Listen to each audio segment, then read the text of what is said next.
Friends first நம்ம என்ன பண்ண போகிறோம் அப்படின்னா வெஜ்ஜு கட்லெட்டு எப்படி பண்ணலாம் அதுக்கான இன்க்ரீடியன்ஸ் தான். ஸோ ஒரு பெரிய பாத்திரத்தில் எண்ணெய் போட்டு இஞ்சி, பச்சை மிளகு, பெருஞ்சீரகம் எல்லாம் போட்டு வதக்குங்க.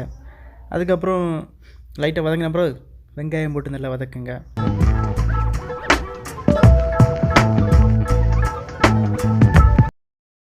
ஒரு பக்கம் என்னென்னா நாங்கள் வேக வச்ச உருளைக்கிழங்கை வந்து நல்லா இடித்து அதாவது மாவு போல் வந்து மசிச்சு எடுத்துகிட்ருக்கோம்.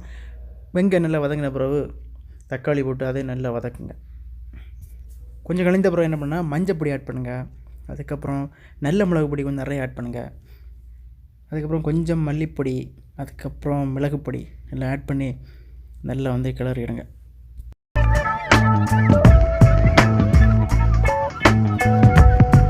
ஸோ நெக்ஸ்ட்டு ப்ராசஸ் என்னென்னா கேரட் துருவல், அதுக்கப்புறம் பீட்ரூட் துருவல்லாம் போட்டு அதை நல்லா வந்து கிளறி எடுத்து ரெடி பண்ண போகிறோம்.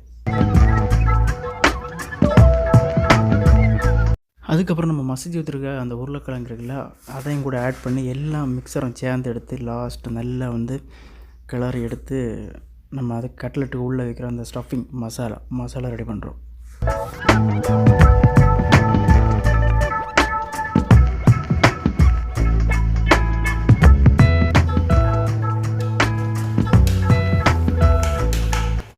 அதுக்கப்புறம் 2 முட்டை எடுத்தோம். 2 முட்டை எடுத்து இதே மாதிரி பீட் பண்ணி வைக்கிறோம். ஸோ எதுக்குன்னு வந்து வீடியோ போக உங்களுக்கே தெரியும். நம்ம ரெடி பண்ண மசாலா வந்து அங்கேயே இருக்குது. ஏன்னா ரொம்ப ஹீட்டாக இருக்குது. ஹீட்டாக பண்ணால் நம்ம கைக்கு நல்லதில்லை. அதனால் ஆறட்டும் அப்படின்னு சொல்லிட்டு பொறுமையாக வெயிட் பண்ணிகிட்ருக்கோம். மசாலா நல்லா சூடாறிட்டு நெக்ஸ்ட் என்ன பண்ணுறோன்னா நல்ல ஒரு சின்ன ஒரு பால் ஷேப்பில் வந்து உருட்டுறோம். உருட்டி இப்போ தனியாக எடுத்து வைக்கிறோம். ஸோ நெக்ஸ்ட்டு ப்ராசஸ் என்னென்னா நாங்கள் ப்ரெட்டு பொடி இருக்குல்ல ஸோ அது வாங்கியிருக்கோம்.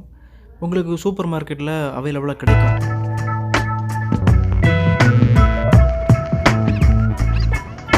ஸோ ஒரு சின்ன பேன் எடுத்து அதில் நிறைய எண்ணெய் தேவையில்லை. ஸோ மீடியமாக போதும். எடுத்து இப்போ சூடாக வச்சுருக்கோம். இதுக்கு முன்னே நம்ம முட்டை ரெடி பண்ணி வச்சுருந்தோம். அதுக்குள்ளே அந்த மசாலா பால் ஷேப்பை இதே மாதிரி ரெடி பண்ணிவிட்டு உள்ளே டிப் பண்ணிவிட்டு நெக்ஸ்ட்டு ப்ரெட்டு பொடியில் போட்டு பரட்டி எடுக்க போகிறோம்.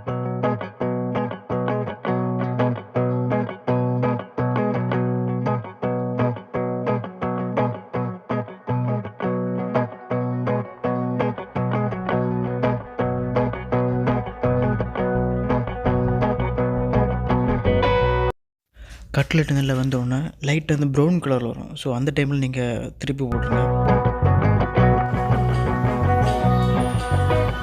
ஃப்ரெண்ட்ஸு கட்லெட் ரெடி ஆகிட்டு நெக்ஸ்ட்டு என்னென்னா ராசிக் ப்ரோ ஸ்பெஷல் பண்ணி தரோம் அப்படின்னு சொன்னார். என்ன ஸ்பெஷல் அப்படின்னா பால், அதுக்கப்புறம் ஆப்பிள், அதுக்கப்புறம் சாக்லேட்ஸு, ஐஸ்கிரீம் எல்லாம் போட்டு ஒரு ஸ்பெஷல் இன்க்ரீடியன்ட் பண்ணுறோம் அப்படின்னு சொன்னார். சரி எப்படி பண்ணலாம் அப்படின்னு சொல்லிட்டு பாருங்கள். ஸ்னிக்கர்ஸ் சாக்லேட் இருக்குல்ல, சாக்லேட் போட்டிருக்காரு. அடுத்தது ஐஸ்கிரீம், அதுக்கப்புறம் உங்களுக்கு எவ்வளோ இனிப்பு தேவை அந்த இனிப்பு போடுங்க. அடுத்தது ஆப்பிள், அதுக்கப்புறம் ட்ரை ஃப்ரூட்ஸ் இருந்தால் ட்ரை ஃப்ரூட்ஸ் ஆட் பண்ணுங்கள். ஆட் பண்ணி மிக்சியில் நல்லா பிளெண்ட் பண்ணிங்கன்னா சூப்பரான மில்க் ஷேக் ரெடி. ஸோ ஃப்ரீயாக இருந்தீங்கன்னா கண்டிப்பாக ட்ரை பண்ணி பாருங்கள். இது என்னென்னா தீபக் ப்ரோ ஸ்பெஷலாக ஒரு ஹார்ட் ஷேப்பில் ஒரு கட்லெட் ரெடி பண்ணியிருக்காரு. பாருங்கள் எப்படி இருக்குது, நல்லா இருக்கா?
பட்டர் மில்க், அதாவது மோர், நல்ல பச்சை மிளகு, இஞ்சி எல்லாம் போட்டு ரெடி பண்ணது.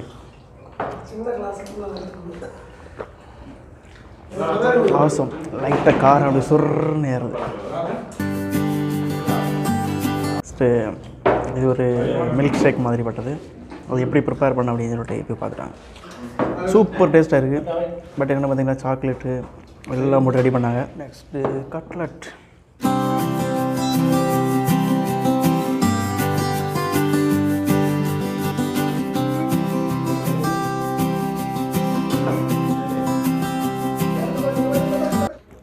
Awesome taste. சரி, நல்ல டேஸ்ட்டாக இருக்குது.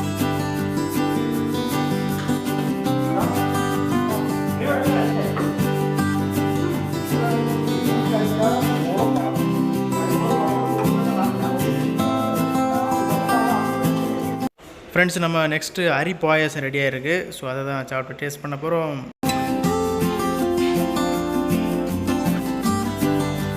ஃப்ரெண்ட்ஸ், இந்த பாயாசத்தோடு இந்த வீடியோ முடிக்கிறேன். ஸோ வீடியோ பிடிச்சிருந்தா லைக் பண்ணுங்கள். என் சேனலில் புதுசாக வந்திருந்தீங்கன்னா சப்ஸ்கிரைப் பண்ணுங்கள். மீண்டும் இன்னொரு புதிய வீடியோ சந்திப்போம். Tata, bye bye, see you, cheers.